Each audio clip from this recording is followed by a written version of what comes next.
Hello and welcome to another Tech Campus Coffee Live webinar. This is an opportunity for you to learn about career paths at Tech directly from professionals in your field. We'll be speaking to technical representatives from a variety of fields at Tech, and they'll share why they enjoy what they do.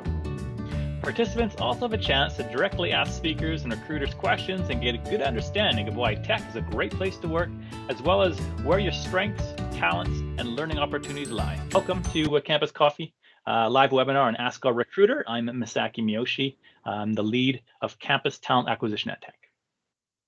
And hi there, I'm Stacey Smith. So I'm the Campus Recruitment Coordinator for the Coal Business Unit of Tech. Stacey Smith and Jerred Workun are two guests for today. And rather than me introduce them, I'll get them to introduce themselves, I guess, and what they do.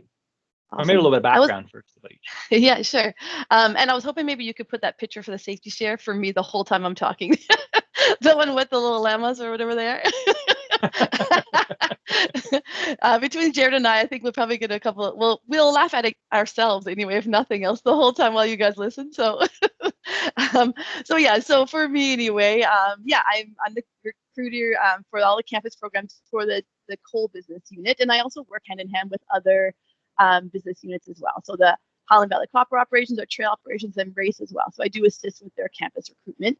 I've been with Tech for 13 years, which should I make my mom joke now or save it for later? It seems unheard of. How could I be here for 13 years and only be 25? But yeah, I've hired a lot of students. So if you look at numbers, just to throw a couple at you, I've hired over 1,000 students since I've been working for Tech, and then I've also hired a lot of EITs and professionals as well. So that would be somewhere around several hundred professionals. So I guess when you think about it, I've probably done at least 3,000, maybe 3,500 interviews at a minimum over the years. So I guess I've been through this process a few times. So I could probably give you a couple tidbits on on helping you lead to your success, I guess, in terms of the interview process and then obviously landing a job with Tech. Perfect. Thanks for looking for interchange with the slide. Yeah, and Jerred, you want to talk a little bit about yourself and also your unique role at Tech? Sure. I provided 4 pictures for this, so I was curious to which picture you're going to pick. Not a bad choice. Yeah. So for myself, so I reached out to Tech 2010 for a co-op. While I was in mining engineering program at University of Alberta. Got a co-op at Fording River, which is the biggest coal mine in the valley, 2011. Went back to school for 8 months, stayed in contact with Stacey. She was the one that got me hired. She put me on a path to an interview at HVC, an interview at Fording, both of which positions other co-op students got chosen for ahead of me. Both people I know quite well that are still with the company and fantastic. And then finally, I got my chance and got a 3rd interview at Fording and got back in. So that was October 2013. I've been at Fording River ever since. In multiple different roles. I started in survey, drill and blast, both technician roles, moved into all aspects of mine engineering planning, short, mid, and long range. Stepped into an operations supervision role, dispatching for 1.5 years.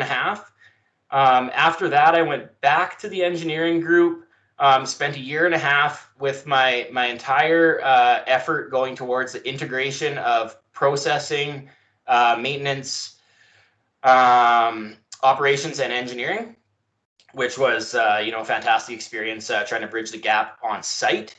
And after that, just recently, October last year, I moved over into the Race 21 project, being that individual that Stacey described, boots on the ground, bridging the gap between the incredibly talented wide range of backgrounds, developers in Vancouver, and bridging that gap to our dispatchers and our frontline supervisors, which has been, just a phenomenal experience in 4 months. And yeah, loving that role now, part of a team of 6 or 7 on site, and planning to be there for a bit. Great, thanks, Jerred. So yeah, so it's a little bit of background on our speakers here. Now, this is Ask a Recruiter, and what I want to encourage all of you to do is to use the chat going forward to post any questions that you have, and I sort of want to emphasize. So we have, I'd say, around 50 plus positions that we're looking to, around 50 positions we're looking to fill for May, and most of them are going to be in sort of the cold division. Steelmaking cold division, and Stacey is going to be one of the key people to in terms of, I'll call it a gatekeeper. And so, this is your opportunity to sort of pick her brain and what she's looking for. So maybe we'll just start off with Stacey. Any advice for students in terms of, what should they be doing? Sure. Yeah. So maybe a good place for us to start is maybe just at the initial stages. So obviously our postings are up on the website right now for the co-op positions. And so I'll speak to co-op, and then I'll speak a little bit to the EIT or PIT, professional training, sort of those beginner roles, I guess, as well. But for right now, the co-op, they're up on the website. They'll also be marketed throughout a lot of the schools across Canada as well. So you might see it through your co-op office, or you may see it through the Teck website. So either way, you can see it that way. So I guess I know someone's asked about qualifications we're looking for. I guess a good way to approach that, obviously from a general sense today, is you're going to usually include a cover letter, a resume, and then likely your transcripts as well. I know for co-op we ask for transcripts. So to start with cover letter, I guess a few things, words of advice or words of wisdom, I don't know if you want to call it that, but it's really looking at making sure you proofread your documents. I know it sounds super basic, but it's really, really important. I can't tell you how many times I've seen a cover letter or a resume that has text spelled incorrectly, say, for example. It's kind of a personal pet peeve. So make sure you spell the company name right. Make sure you have the right company, because I know how this goes. You're probably applying for, 10, 20, 30 positions at any given time. But it's really important just to give it a quick little extra look over before you throw it in. And it's not a deal breaker for me, but it's just something that it's really nice as a recruiter to see that little special effort, as well as, putting a little extra effort into the cover letter and adding a little bit of detail about why tech is appealing for you. What is it that interests you? Showing that little bit of interest. Like maybe you say, hey, I attended a campus coffee, and I really like the sound of the technology part, or whatever it was that you were interested in. Those are all great things just to show us that little bit of extra effort that, yeah, you know what, this person might be actually genuinely interested in the company and long-term perspective. Because at the end of the day, this is our efforts. The co-op program is a way for me to build a talent pool for future long-term opportunities. Exactly what happened to Jerred is sort of the dream, right? It's get a co-op role, get them hooked on the company, and then we have a long-term now senior engineer that's working for us, that's providing great value. So that's the whole name of the game. Moving forward from that, resume, something to keep in mind, a quick tip that I usually share with people is that you make sure you want to highlight your skills, but keep in mind it's likely someone like me who is not an engineer or not a technical person that is just looking to make sure that you fit the bill in terms of the posting. So look at the posting, make sure you highlight how your skills are relevant to what that posting is telling you. That's really important for any job because, yeah, it's probably not a technical person looking at your resume. Jerred wouldn't see all the resumes. I would go through them first and provide him with a short list of maybe the top 10 resumes. So make it really understandable for the layman when you do your resume and cover letter. And then transcripts, I'll mention that quickly, Misaki, then we'll head to the questions, but cut you out before you even get to me.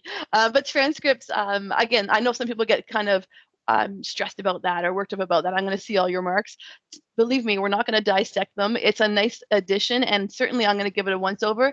And then I guess the biggest thing I would be prepared for as someone coming in for an interview is if there are any indiscrepancies or differences in your transcript, say you had a fail or whatever it was, don't be worried. It's not going to throw you out of the whole situation, but just maybe it's something that we would talk about while we're chatting. So just be prepared to have a bit of an answer or maybe a discussion around, oh yeah, what happened there? Or why was that a bit of a sort of an outlier compared to the rest of your marks kind of thing. But that's the most you really have to worry about in terms of including your transcripts. But it's just a nice to have so we know what courses you took and see how they're relevant for the role that you're looking for.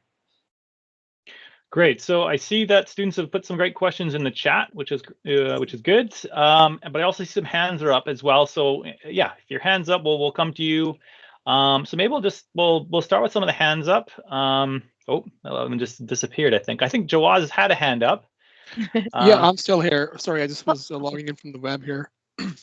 Yeah. Hi. So thank you both for the presentation and the llama picture, of course. My first question is, I'm a third-year chemical engineering student right now at the UFS, and I am looking for a summer opportunity, not necessarily a co-op, but a summer opportunity for 4 months with Teck. Are there any possibilities for that? We don't have a lot of 4-month co-op, unfortunately, and we used to have a little bit, and we've sort of moved away from 4-month, and only because we found it's a really big adjustment for someone to come on, to usually relocate, get used to the mining environment. It is a pretty unique mining environment, unique work environment, let's just say. So we found 4 months is really challenging for us to really manage. So we've moved a little bit longer to more 8 months. That being said, we are right now evaluating our summer student program and whether that's going to run for the summer, and there may be a possibility of some technical roles within that. So I guess what I would say on that one, just because of COVID, we're sort of evaluating whether we're going to run the program this year. So keep an eye on the website. There may be some discussion around summer student opportunities, and those are 4 months in duration. And that would come up likely this week or next in terms of if the posting were to come up and if it gets approved. Okay, so nothing for summer as of now. Right now, no, just co-op positions starting in May, unfortunately. Yeah, but normal years, whatever normal is now these days, normal years we would have a summer student program. We would have a combination of labor roles that will give people exposure to site, and then some engineering and technical roles with that. Okay, sounds good. I just came across you through the campus recruiting website. So would I expect any jobs postings over there for summer as well? Across the sort of the co-op office, you said?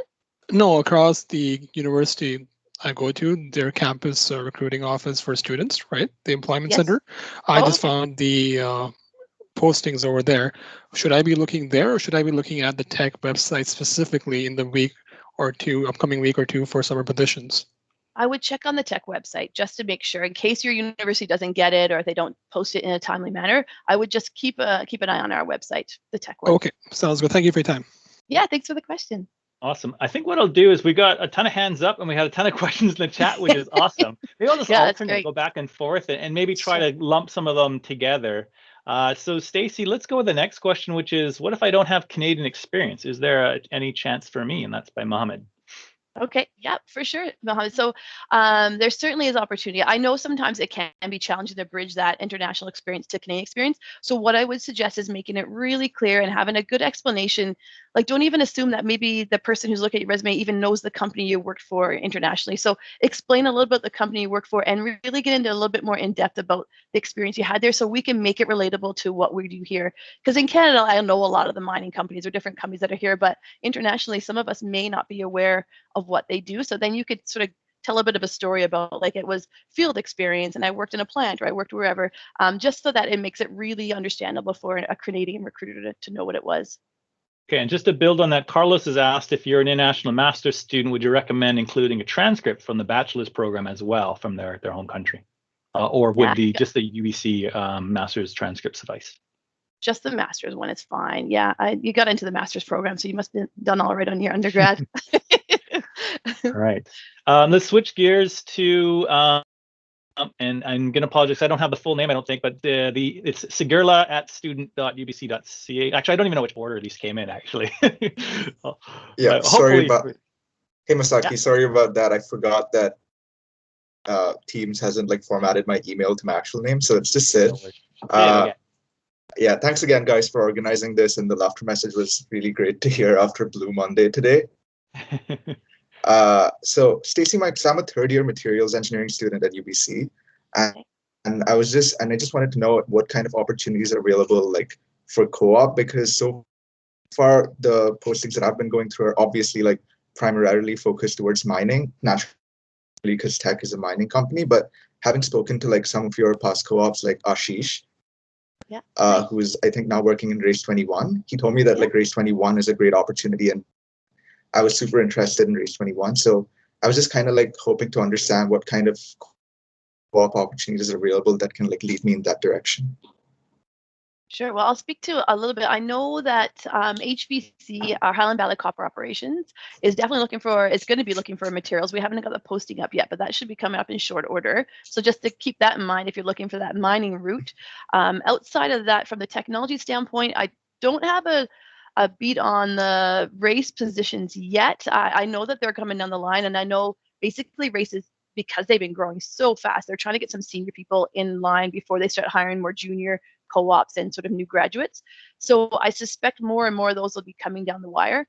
But we're still working on it. So I guess what I would suggest is I think that there's going to be some race roles, if that's the avenue you're interested in, or it would be really beneficial to get some site experience as well. And I think that's going to speak volumes to that next step for your career. So if you did look at that Highland Valley Copper operation and maybe potentially get in the materials group there. And then there's also Trail as well, which does have positions. I know they have process, and they definitely do hire materials there as well. So keep an eye on those couple of postings, and maybe even if it does say like it's a process engineer, they look at materials as well. Yeah, I agree. And sounds just good. to add to that, yeah, the materials, because it's more of a unique discipline, you might want to look at, even depending on what stream you're going to go in materials, there could be a materials sort of mech related position, or there could be a materials more chemical related position, and so yeah, so just depending on your stream is you potentially apply to some of those that are interest to you. Right. Sorry, just to follow up on what you just said, Masaki. Yeah, like I do understand that I'm applicable to like both mechanical and chemical, and sometimes even mining, because we do a lot of metallurgy courses and materials.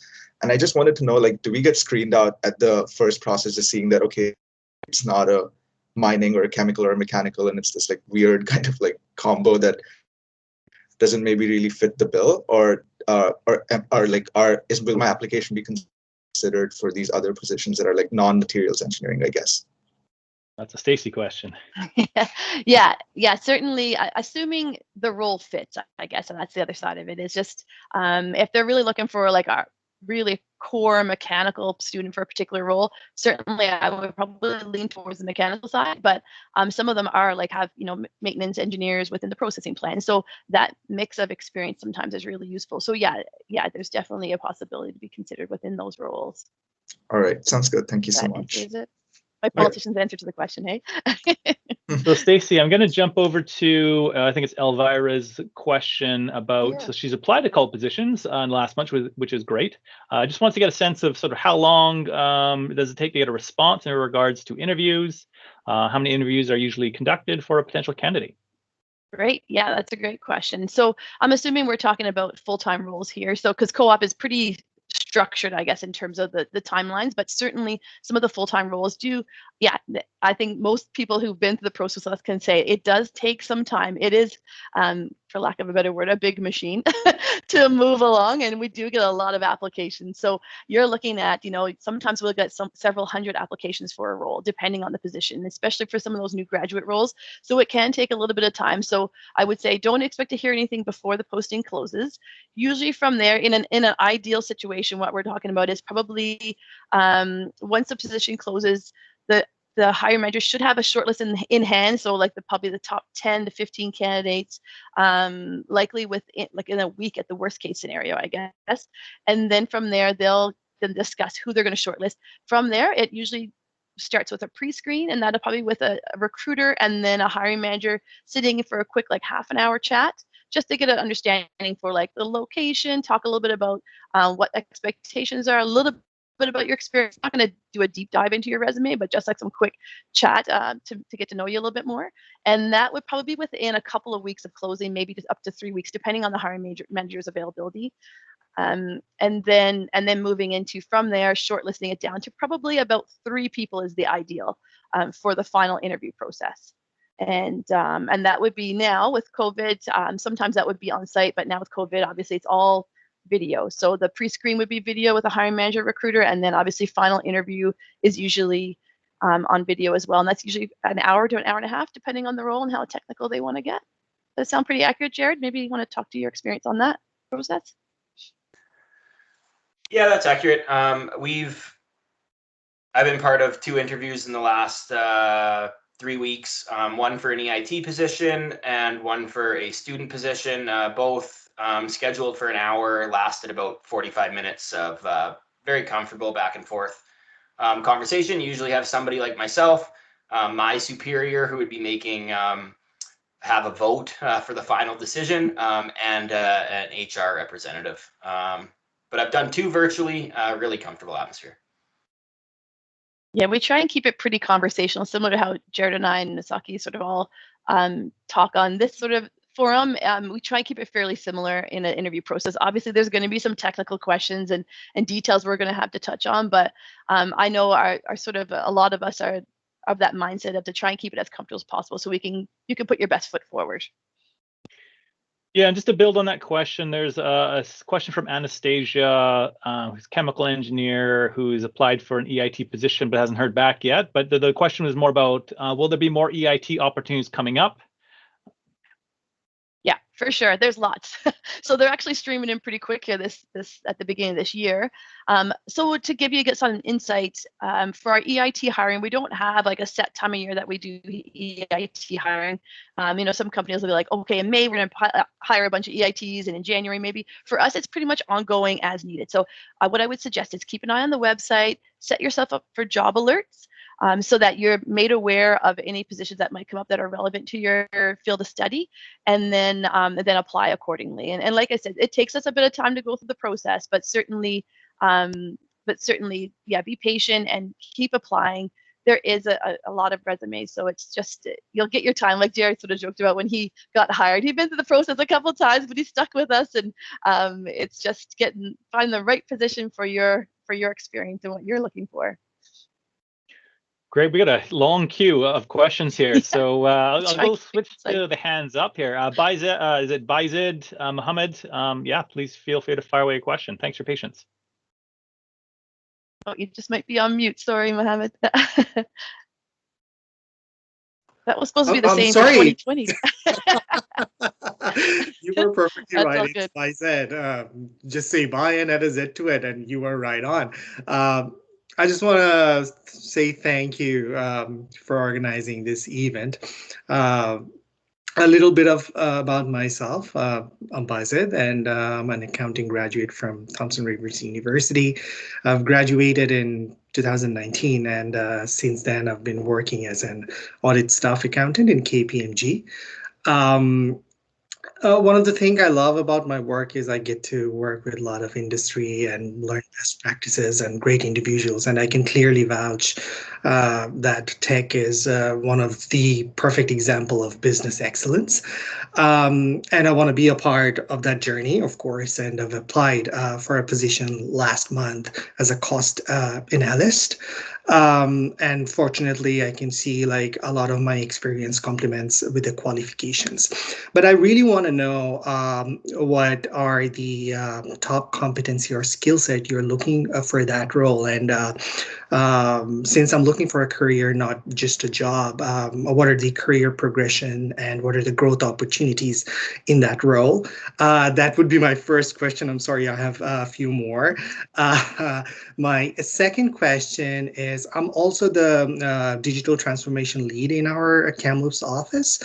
We do a lot of the data analytics and help our clients how to move over to the digital transformation. And I can see Race 21 is a very lucrative and attractive strategy that Teck Resource has been going through for a couple of years. So my second question was regarding to that, like as an accountant or a background who has an experience in public accounting, how can we get involved into that project if given the options? And my last and third question would be like, what would be the next great step from here onwards to keep in touch with both of you or the right person from here onwards? I would like to thank again, and the llama picture was the best. It cracked me up. That was the best of this session. I'll hand it to you then. Thank you so much. Yeah, thanks, Bazet. Well, yeah, I mean, a lot of that might be a bit specific for the forum here. So maybe what I would suggest is, I don't think we're linked on LinkedIn yet, but certainly reach out to me and send me a message, and I can sort of speak a little bit more detail, I guess, into that, like the role that you're looking at in particular. And yeah, always too, like, use your recruiter as a bit of a resource. So if someone does get through your if you do get the short list and you get contacted by a recruiter, don't hesitate to use them as a resource for the company and reach out to them. And similar what Jerred and I had that kind of relationship where we got hired as a co-op, and then, he would always just keep in touch with me. So if you do get that stage where you actually do have a recruiter contact through the recruitment process, reach out to them and say, hey, thanks, I appreciated meeting you at this particular time, and I've applied for this particular position. And then all of a sudden they're keeping an eye out for your name, and they see your name, and all of a sudden it's going to start popping up more and more. So that would be some general info for the group here. And then, yeah, if you want to reach out to me individually on LinkedIn, and anybody who does want to have some specific questions answered, it takes me a little bit to get back to everyone, but certainly I try my best to answer any questions that come up. So feel free to reach out for specific info. Thanks. Thank you. Great. Maybe I'll just go next person on my list here. Is it Ravi? Hi, yeah. Thank you guys for the presentation. I'm actually an environmental engineering student at McGill, way over in the East Coast. So I was just wondering, I understand, I think the first question that was asked was sort of my first question was, so there is no 4-month summer internship that we can do, correct? Unfortunately, not, yeah. Okay, yeah, no worries. And the second thing too is, does the Toronto office hire in the summer, new grads, and also in the summer? It's few and far between for the Toronto office. Obviously, for some of our corporate offices, we do hire there. And I didn't really highlight them when I sort of talked about the different operations, and only because the bulk of our positions are certainly at operations. And so you'll see the rare position come up for the Toronto office, and obviously Vancouver does a little bit as well. But it's fairly small for us. It's a bit more of a sales office, I guess, if you will. So it's pretty small in the big scope of things. Great. Yeah, and just on that, if I were to, because would be applying for full-time in the fall, but just to get some info now, because I'm pretty into water resource and engineering. So I see you guys have a lot of big projects on sustainability, and also kind of a lot of bioremediation and water programs. So I was wondering, do they hire new grads in the environmental sector as well, for the environmental projects? Yeah, exactly. Yeah, they sure do. Yeah, so there's actually a lot of work being done around water with Teck, and a lot of it is obviously in line with our sustainability goals. And so there's things like we have automation projects that are reducing our consumption of water, but then there's also on the other side of it, it's actually managing our water and our affected water from the mining that we do here and sort of treating it. So we have water treatment facilities. We have a whole team of water professionals, basically. So I guess the key, and that's something that I wanted to mention earlier too, is when you're looking at postings for Teck, and I sort of alluded to keeping your eye on sort of job alerts and making sure you have job alerts, you'll see that some of our job titles may not be what you would traditionally, it's not going to say environmental engineer. Sometimes it'll be called, fish habitat, coordinator, or, depending on the roles. But I'm just thinking of some of the ones in environment are definitely fairly unique, and obviously speak to some of the specialties that we have there. So I guess just be mindful that you're going to have to probably do a little bit of homework and look into the postings a little bit more than maybe you normally would, just to educate yourself on sort of what we call certain roles and different positions. Yeah, I saw Marine Aqua something this. Interesting. Aquatic life. Totally. I'll make sure to read the details and connect with you guys there, and maybe we connect with some representatives in that area. So thank you. Yeah, no problem. Thanks. Let's go with next up is it Jeshu Yang? Hello, my name is Joshua. So I'm currently a master's student at Environmental System Engineering at UBC. So I guess the first question is that, for people in the position like me, should I be looking more specifically for co-op or an EIT positions? Because I could potentially have a whole year or even more than that to have an opportunity to broaden my versions and learn from professional engineers and So the second question is again kind of being asked earlier, but for people in my position, what kind of skills or what kind of rules could I fulfill on the company, and what kind of skills and capacities could enable me to become a successful either employees or a candidates during applications. Thank you. Sure, thanks.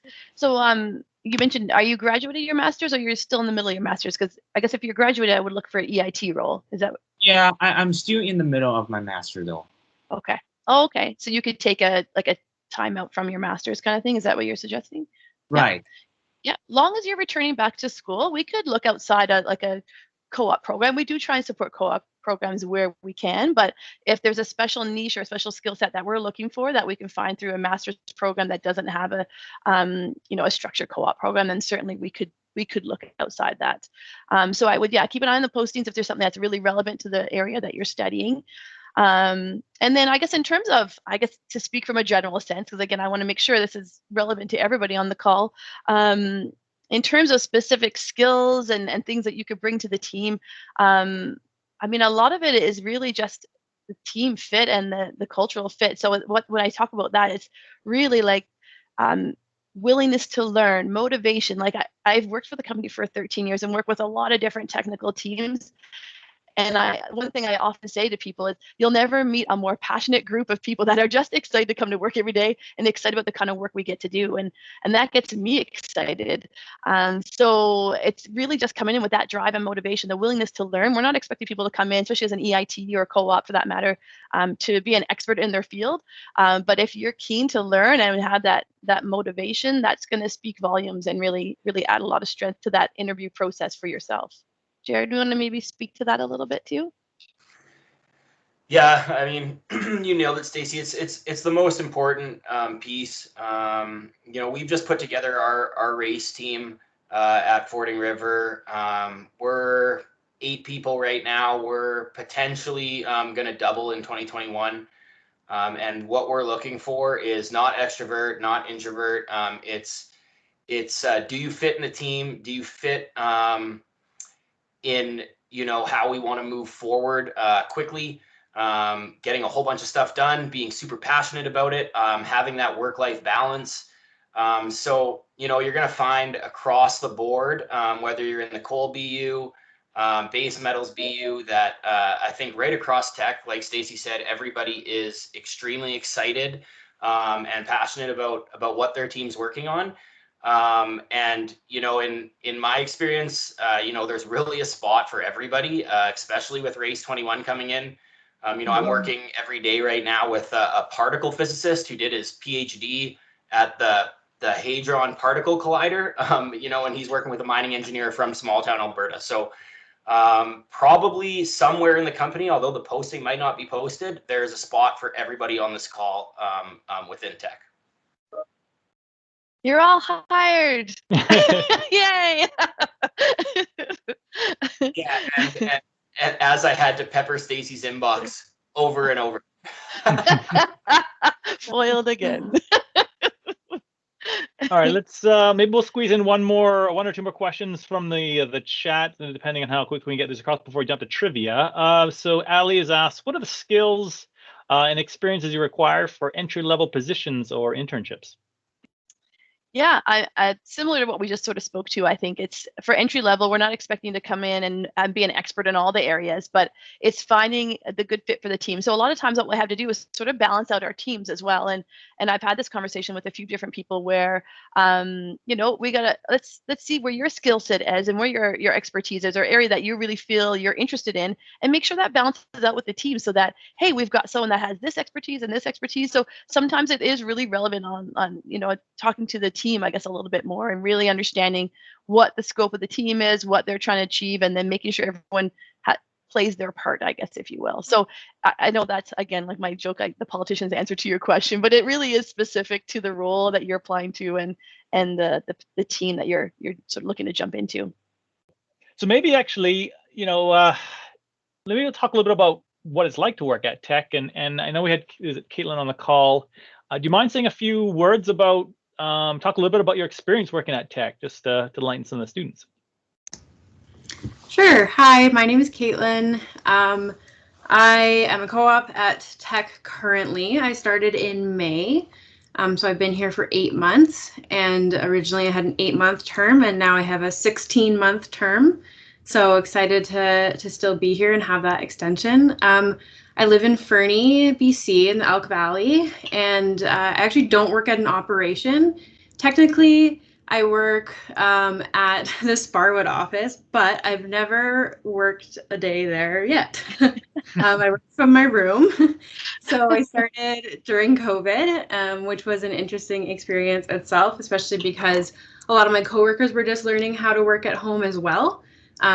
So that actually gave me some opportunity to jump in and help them learn things as they were teaching me things as well. So that was pretty neat. But yeah, so I work with the social responsibility team, which is a part of the larger environment and social responsibility team. So, there was an environmental scientist asking about water.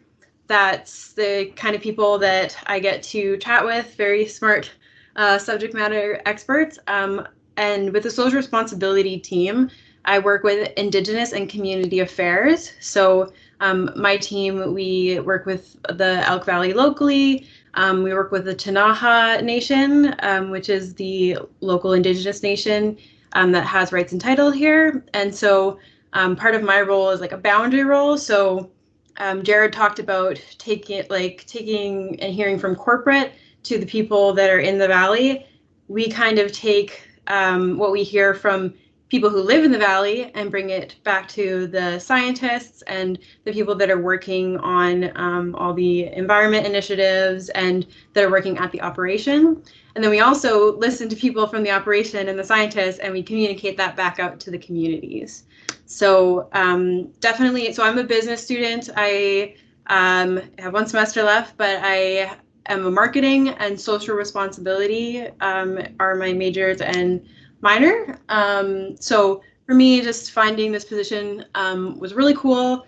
I found it, actually a friend showed it to me and I brought it to our co-op office. I go to school at the University of Lethbridge in Alberta, and kind of did a self-directed co-op because yeah, it was called social responsibility, and those jobs don't really exist. So I was really excited to have the opportunity to work with the social responsibility team and work in Indigenous or with Indigenous populations. I would say, like, some of you were talking about summer positions, and I had that same feeling where I was just looking for a summer job. And then I found this 8-month position, and I hummed and hawed over whether I wanted to delay my schooling. And especially because I'm a little bit older of a student, I was kind of just wanting to get it done.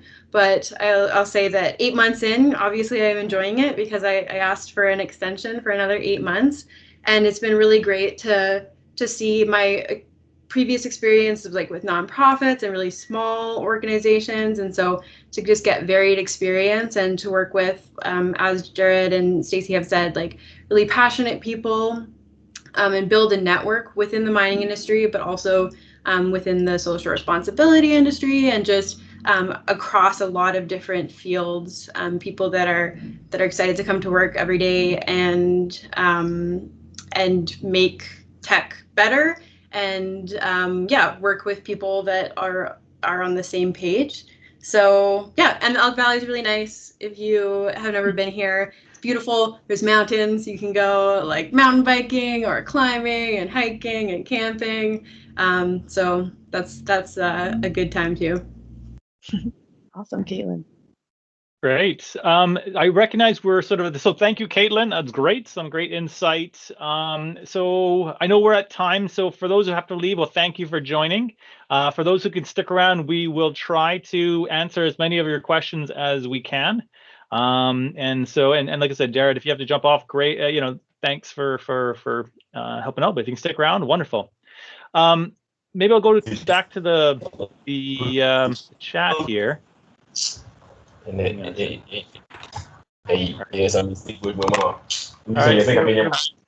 Someone's mic is not on mute. All right. I just sent you the question, Saki, in the chat. Oh, sorry. I just sent you the question, the next question in the chat. All right. Oh, thanks. Perfect. All right. Well, let's hang on. So what are the scopes of people from different backgrounds, Yeah. different fields of study? Yeah. Maybe Jerred, keep me quiet for a change. You want to talk a little bit about the different disciplines that you work with in your area of expertise? Sure. You know, I said it before, in that Teck probably hires the scope of work that represents everybody on this call. You know, I work with all disciplines of engineering, environmental, materials, processing, chemical, civil, everybody in HR. Race 21, like I said earlier, you know, we have a particle physicist, a whole bunch of data scientists. It's actually quite incredible when you start searching the Race 21 LinkedIn pages and seeing the backgrounds of experience that Tech's pulling in from all over the world. And you know, Race started with a whole bunch of consulting horsepower because we just couldn't hire on as fast as we wanted to move.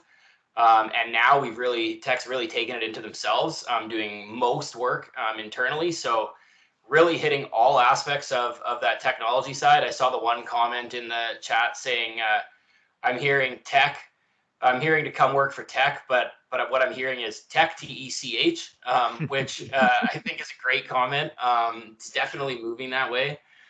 And then, you know, I spent a lot of time on the front line of Fording River. So we've got survey technicians, civil technicians, all types of laborers, all tradesmen, tons of diversity from the front line all the way up to Vancouver.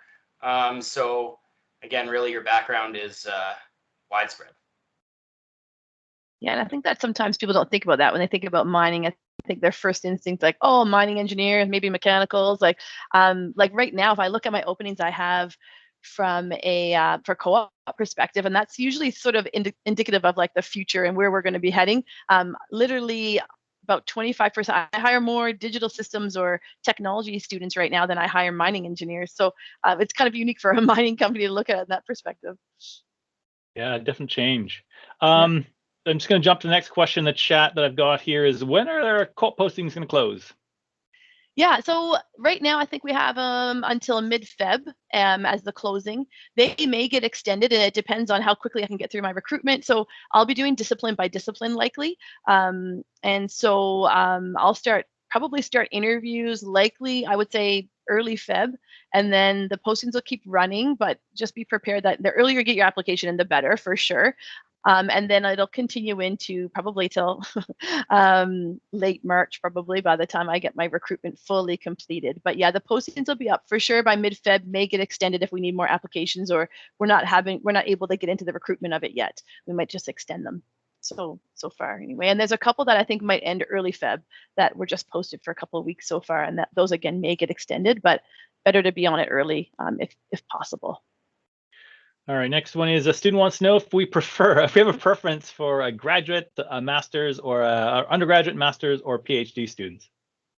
It really depends on the role. Yeah. So what the role requirements are. Like I'm in the process of supporting some of the staff hiring right now, and I'm hiring a PhD from the geotechnical side of things. But then, then obviously if it's a new grad position, maybe it's more suited for someone who's got some hands-on experience. Maybe it's more researchy. So it really depends on the role and what the requirements are and the background of the student. It's not like just because you have your PhD, we're going to be like, no. If you're someone who's had lots of hands-on experience and decided to do some research for a while and then want to come back to site experience, then yeah, that works great for us too. So there's no deal breakers there, I guess.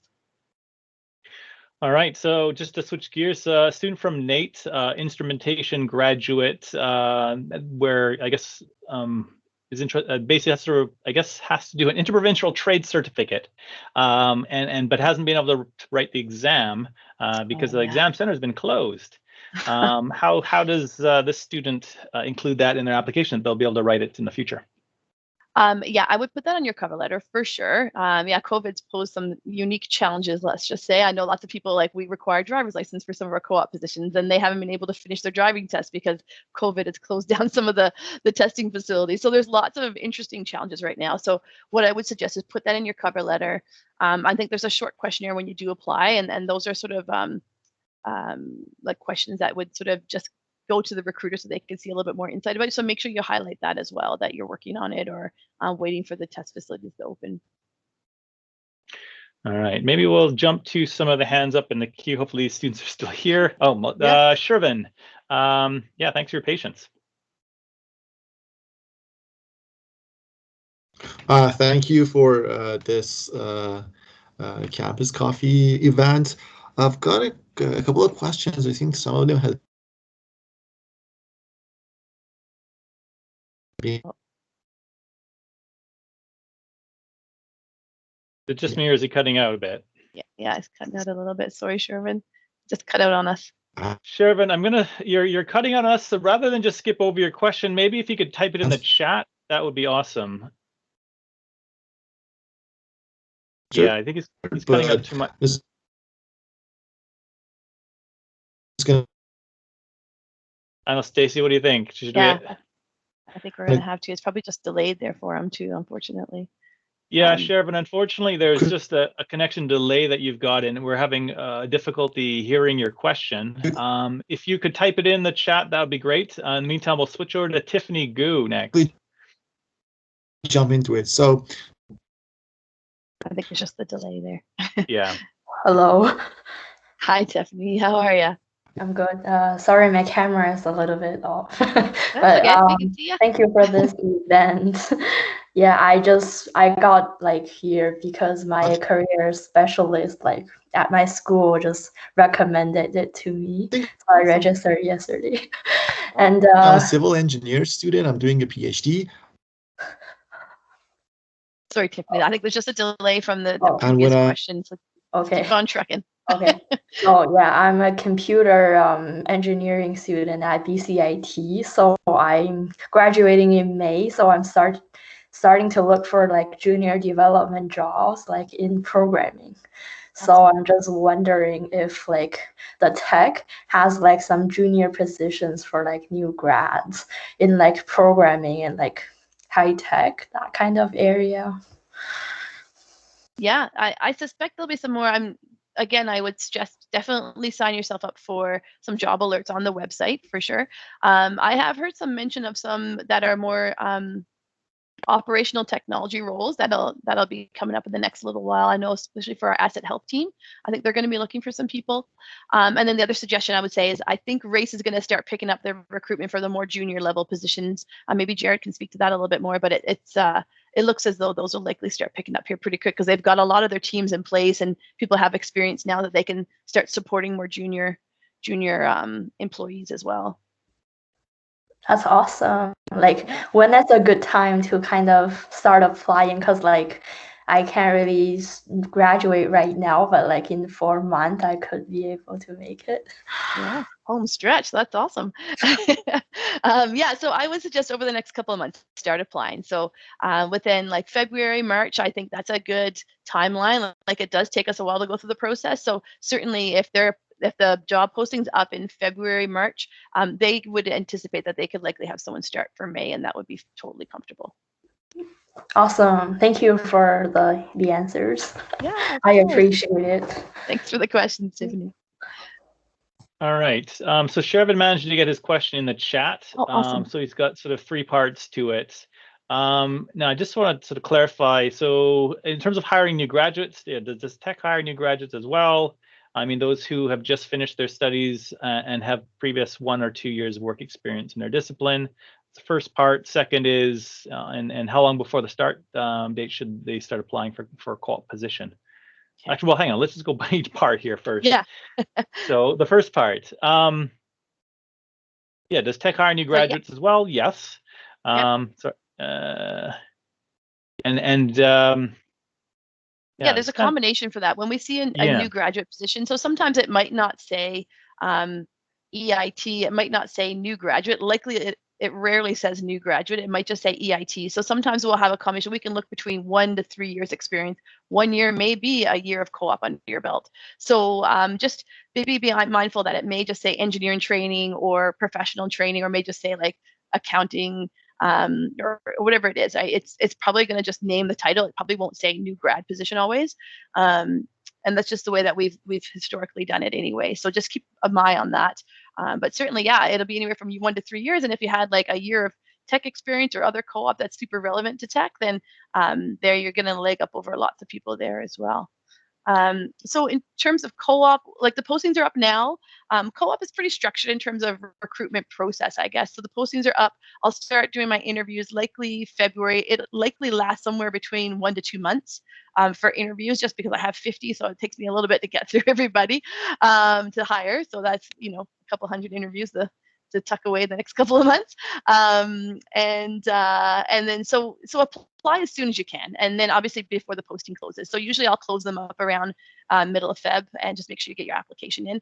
For EIT, similar to what I just said to Tiffany, make sure you, if you're planning to graduate in the next couple of months, and give yourself a couple of months prior to graduation to really start hitting the ground hard in terms of your getting your application out there and start really actively job searching, because then it's a bit more realistic for the hiring manager to say, okay, yeah, I can make it work. If for the right candidate, I can wait until May starts, kind of thing. But if it's a year in advance, they're going to be like, no, I'm not even going to look at that application yet, because I'm not prepared to wait that long, right? So I wish to say that we were, you know, that far in advance in terms of recruitment and planning it out, but most times it's unexpected, or there's a movement within, and then we had to fill a gap. So it's usually a pretty quick turnaround. And by the time we post, probably in an ideal circumstance, we probably want them to start last week. It's often the case. And yeah, I mean, there's different positions for co-ops and new grads. So the third part of Shervin's question there, do you prefer a co-op or a fresh graduate? Those are two completely different roles. Our co-op program runs very separately from our new grad and sort of engineering positions. So it's a good feeder for them, for sure. Like Jerred had experienced, he was a co-op, it gave him site experience. So that helped us, you know, he was a known resource already. So we knew he was a good performer. We knew that's something that we wanted. So that's obviously, it gives someone a leg up if they have some strong tech experience, but it's a different program than, say, the EIT strain. Yeah, and just to add to that, like we set aside a lot of roles for co-op students specifically. Like, you know, we have a robust co-op program because that's Tech's commitment to professional development and preparation of PITs, EITs, making sure that, and so we won't fill those co-op positions with a full-time position because it disappears. And we want to make sure that we have opportunities for students always. Next question from Elvira, pretty quick question, I think. It's, do we send responses to applicants who aren't selected for interviews? You will get one towards the end of the process, and only because sometimes we have to go back and revisit, or we may consider those same group of candidates for a couple different roles. So you might not, if we've moved forward with like a short list, you might not get a response until the process is through, which is why sometimes it feels like it takes a long time. But it's only because we may have to revisit or maybe use it for a couple different roles if something else comes up during the posting process that's a similar position. So that's sort of the method to the madness there. Yeah. Are there opportunities for geologists? Yeah, there sure are, all kinds of them. Yeah, we have people that specialize on the geology side, so like you're looking at like a coal quality type of role. We also have obviously geological engineering, geotechnical engineering that are big areas of growth for us, especially of late. We're doing a lot of work in that space and big improvements in that space. I think that goes hand in hand with a lot of the technology development that we're doing. So yeah, so certainly there's lots of different opportunities. Jerred, what am I forgetting there from the geo space? Haven't talked about. We're also hiring geologists for Race 21. There we go. Good. Yeah, good to hear. And Mohammed, another question, but he's got 7 years experience, but he hasn't heard back yet. So it's a matter of us working our way through, I imagine. Yeah, for sure. After my position at Tech. Okay. Yeah. No, I'll be mindful of your name, Mohammed. I think that I'm not sure. I can't remember if is this the Mohammed that we talked to. No, it's not. If it's spelling it. Yep. Yeah. Keep applying. I know sometimes it can be frustrating. It is a big company, and it's hard to get back to everyone and give them a personal response. But hopefully, you'll get through the process. And I would say just keep getting experience and building that resume, professional development, doing more courses if it's relevant, and learning more about the mining industry. And hopefully, we'll get you in the door. Sounds perfect. I'll send you both a request on LinkedIn, and I'll send you my resume if you have any suggestions. I would really love it. Thanks a lot. Awesome. Perfect. I got a question. This next question is for Jerred. Is there a bit of flexibility for mining engineers applying to push a bit into the business side? Oh yeah, absolutely. Typically, you'll start an entry-level mining engineering position, but I've got a good friend at forwarding that started with the operational excellence department in a business improvement role, and he just moved into a typical mining engineering role in his about third year of employment. It took me 7 years. I just moved into my business opportunity, but 100%. I've had great experience putting forward my development plan every year, and if you're performing well, and you have interest, you can really reach into a lot of different cross-mental departments inside the company. Great. And we'll switch back to some of the hands that are up as we get through some of the chat ones. Oh my goodness, I'm going to struggle with this name. Divyatej. Yes, thanks for your patience. Yeah, it's Divyatej. I know everybody does like that. My name is pretty much hard.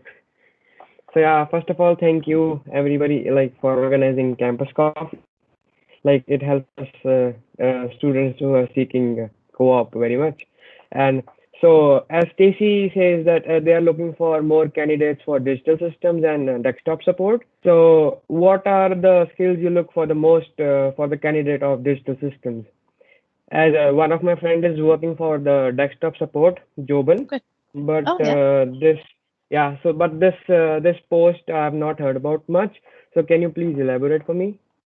Sure, yeah. So every term we usually have a desktop support role. So I'll speak to desktop support just because it sounds like that's the one you're a bit more interested in.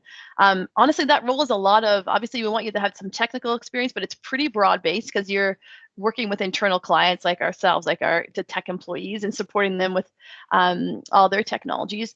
And so a big part of it literally is communications and customer service. If you have some skills in customer service, and that really helps that job, because you're multitasking, you're balancing lots of different, like a queue of of issues that are coming through, but it's also like being able to talk to the user to figure out, okay, what is the true problem, or what am I working with here? Because sometimes the user may not fully understand the issue, right? So it just makes you that much more successful at that job. So I think that's such a big part of it, in addition to obviously, maybe a computer science degree under your belt, and helps you have that little experience in a lot of different areas. Because it could be a networking issue, it could be just adding a printer for that matter, it could be the scope is huge.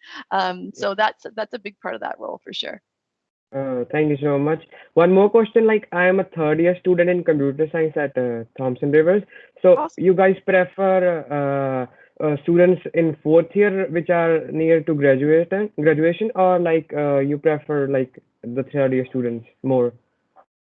I'd say the bulk of my requests from hiring managers are actually for third years, because you're into the meat of your course load. You've got into some good sort of more specific courses, and but yet you still have a year to go back to and finish up. But it's a great time to make a good impression on a hiring manager. So I think third or fourth year, depending on the academic situation, works for us. Oh, thank you so much. That's all for today. No, thanks for joining. Yeah. Next on my list is Imtiaz. Hi, everyone. Thank you so much. You guys' presentation was amazing. So my name is Imtiaz. I am currently at the U of R, so University of Regina. Taking industrial engineering systems in bachelor's. So most of the roles I've seen on Teck careers page, it's mostly for mechanical or electrical. I've done 3 co-ops. So one of them was a mechanical mechanical engineering, so reliability based, and then my second one was asset management, and that was for an electrical utility company. So with industrial engineering, it's somewhere between both the degrees. So I don't know, have you guys ever hired industrial engineers? So that was my first question. Okay. Yeah, I believe I have. I'm trying to think of where we put them, but sometimes it's not necessarily always dependent on the degree you're doing, but seeing that experience as well, that you have some, there's obviously a bit of a interest in the mechanical side of things, or that then we could look at, I have this mechanical role that kind of is a little bit more systems based. Maybe that's an area that you'd like to go into, or maybe you've done some, asset health type work or something like that. Then it depends on the role. And I guess it's not all just a deal breaker in terms of the discipline you're studying, but I'm pretty sure I hired them. I'm trying to think where I've hired industrial systems. Can you think, Jerred, off the top of your head, where we've hired them before?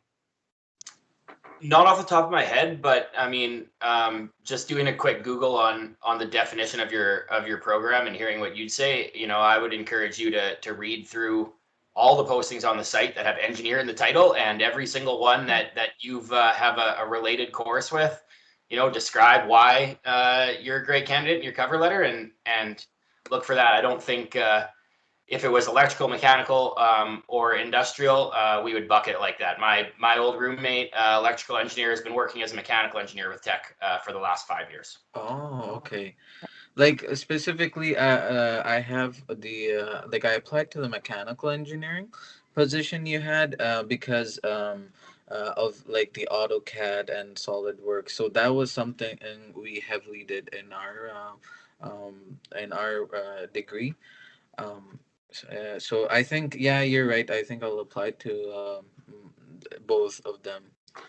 Another question I had is, so part of my program for co-op, I need to do 4 co-op terms. So I've already done 3, and I'm looking to like do another one. So for example, it's I know you guys mostly prefer students that are applying with like during their coursework, but I'm a 4th-year student, and I was advised that I can end on a co-op term. So is that something you guys consider as well? So taking students that are pretty much done their degree, but they still have that co-op for the requirement of their degree.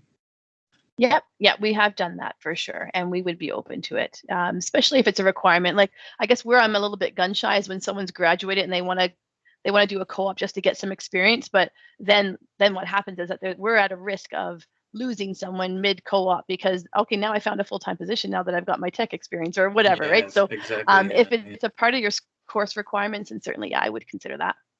Oh, okay.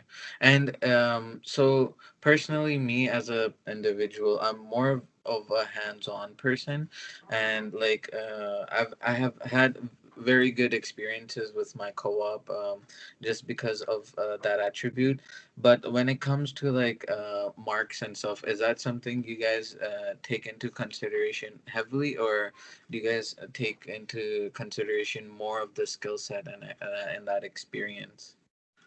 Yeah, it's a lot about hands-on, and maybe Jerred, you could speak to this too. I'll look at the transcripts, but honestly, it's not a deal breaker for me. I want to hear the story around it and around what your experience is and the hands-on experience. So, hands-on is the bulk of the role, especially at the site level for us. So Yeah. for us, it's having someone that can relate to the teams, work with trades, or work with the various different areas of the site, is so much more important than whether you got a 75 or an 80 or those things aren't a deal Yeah. breaker. As long as you're going to graduate, like that's important. Yeah, I agree. Yes. Jerred, what are your thoughts around that? Yeah, same thing. I mean, I sent Stacey my my transcripts. I didn't get hired for my marks. I didn't want you to confess. Yeah. All right, well, I'm glad to have attended this, and thank you so much, Stacey and Jerred and everyone for giving me this opportunity. Yeah, Thank you. Yeah, thanks for joining joining us. today. thank you. So just be cognizant of time. Maybe we should do a hard stop at 1:30, Sure. just to be fair for everybody's time. There's a couple more hands up and a couple of questions in the chat, but maybe just let's bang off the one in the chat, which was about race 21 positions. Are there or will the race 21 positions be permanent positions or mostly contract? I suspect they'll be permanent. I think, yeah, we definitely relied on some contract, like Jerred had said, in the beginning, and only just to get us off the ground and get things rolling quickly. But the plan is, yeah, I know it's a bit deceiving. It says race 21. I know we're in 2021 right now, and that was sort of the reference to 21. But that was just more of a goal setting. This is going to continue. It's not going anywhere. We've got lots of projects to do, and certainly it's going to be a long-term. It's a long-term plan for Teck. Hey, Jerred. Yeah, absolutely. And the new positions we're bringing onto our team, we're already talking to the other departments about integration and rotation through the on-site race resources. So definitely race is here to stay. Awesome. And going back to the hands up, and if we can keep it to one question each, and then we'll hopefully get through them. Im Sagnik at student.ubc.ca. Hi, thank you, Miyoshi. First of all, thank you very much for organizing this event. I have been following Teck after going through the corporate nights, and which mentioned that in one of the companies which is doing good for the society, which is quite surprising for a mining company going after sustainable jobs and all. I spoke to you, Stacey, in the September Vancouver this event you had held, this college event for UBC and SFU. So at that time, I had asked you the same question about whether you hire business students in co-op programs. You told me to wait till January 11th, and after that you'll be having something for me.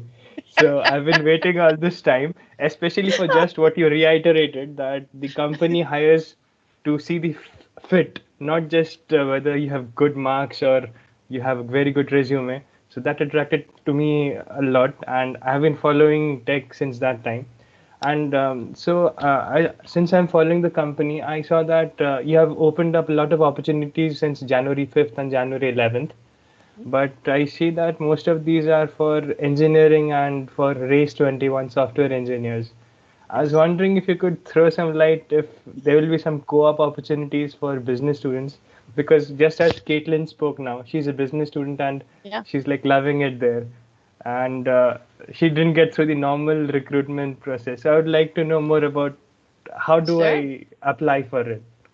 Thanks for calling me out on that one. Just tease it. No, you know what? That's a great question, because generally what will happen is at the beginning of the term, I'll throw out some of the engineering positions that I know are going to come through. They basically cycle through every term. So even prior to me getting all my approvals, I'll put the engineering ones up because I know I'm going to have mining, mechanical, process, and then the digital systems roles. So those are up, they're ready to go. I actually am planning on having some business roles come up here, and I'm just waiting for final approval, and they'll go up on the website as well. So I know for a fact I have one within the accounting space. So there'll be there's a couple of finance accounting ones, so a couple in operational excellence, as well as our accounts payable group. And then there might be something within talent acquisition as well, so within the recruitment space as well. So that one, I think that's what I know of so far. I'm still waiting for a few more positions to come through and get their final approval. So hopefully there'll be more than that, but I know those will be coming on the wire. So hopefully by the end of this week, once my approvals come through, you'll see some more postings come up, and those will be a bit more business and a little bit more specific, different ones than the usual ones.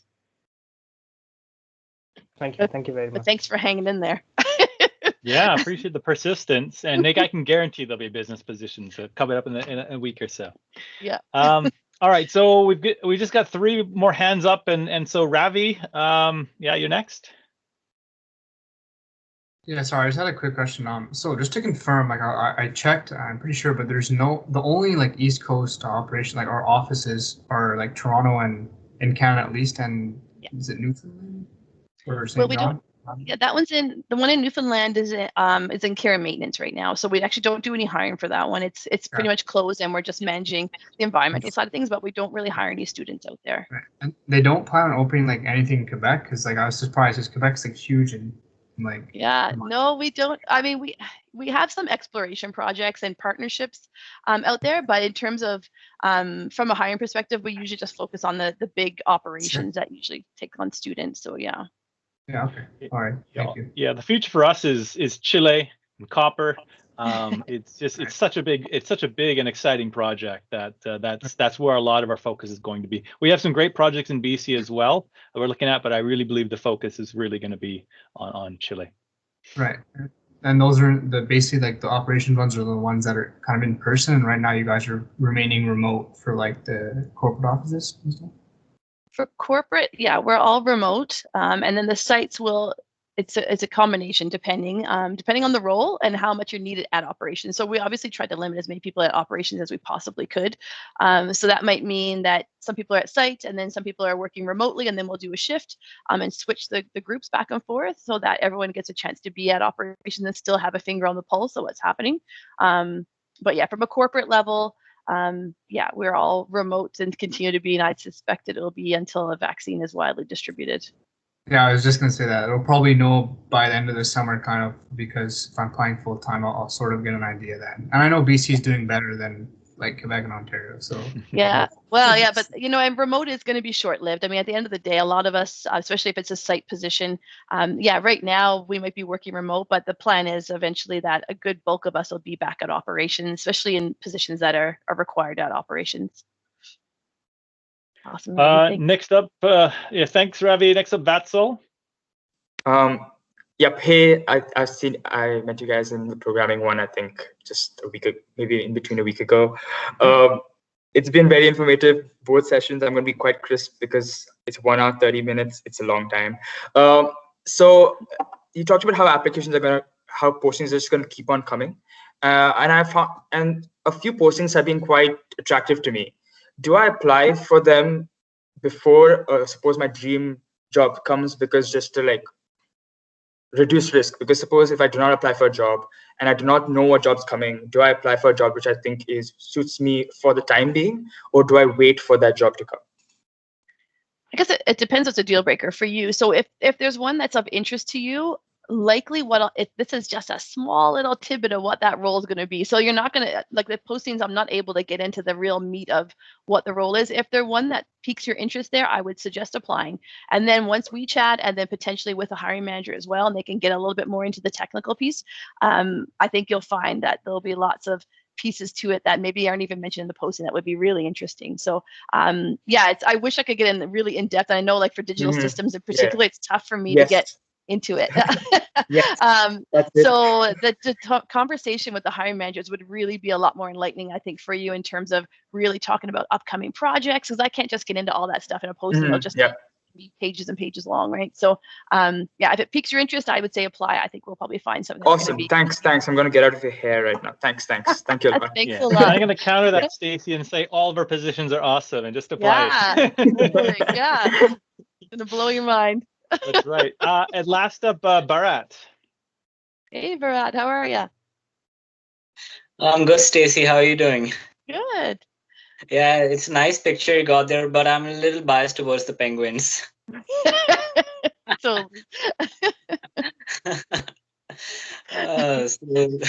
Stacey, my question is, so are there any HR opportunities, like new grad HR opportunities coming up in the summer? So new grad, hey? I don't know for sure. I know there's been lots of different projects happening right now. Like we're doing a big HRIS rollout. So I suspect there'll be some positions coming from that. I'm not sure what the timeline looks like. But I suspect there'll be some movement, whether they're going to be pulling people from HR group and then supporting that HRIS rollout. Or we also, I know there's definitely going to be a mat leave coming up for one of our colleagues in a few months as well. So yeah, there may be some positions. I would say keep it on the website. I suspect there'll be some movement within that group, just given that big project rollout for sure. Okay, and if you could tell me who would be hiring for that position, like new grad positions, who is the person who generally hires for that kind of roles? Well, it depends. So recruiting, if it's for Cole, then we have a recruiting team that we work with. So I do the campus side. I have some colleagues that work on the staff side, which would be the new graduate side of things. And I work really closely with them, especially for new graduate, because a lot of the names I'll know as well. But yeah, it depends on the recruiter, depends on the site, because our recruiters are sort of broke up per site kind of thing. So it's hard to say exactly who it would be. Right. Thank you so much. Yeah, no worries. Thanks for stopping in again. It's good to see you. I think on that note, let's wrap this one up. So thank you all for joining us today. Hopefully you learned something new and are more interested in working at Teck.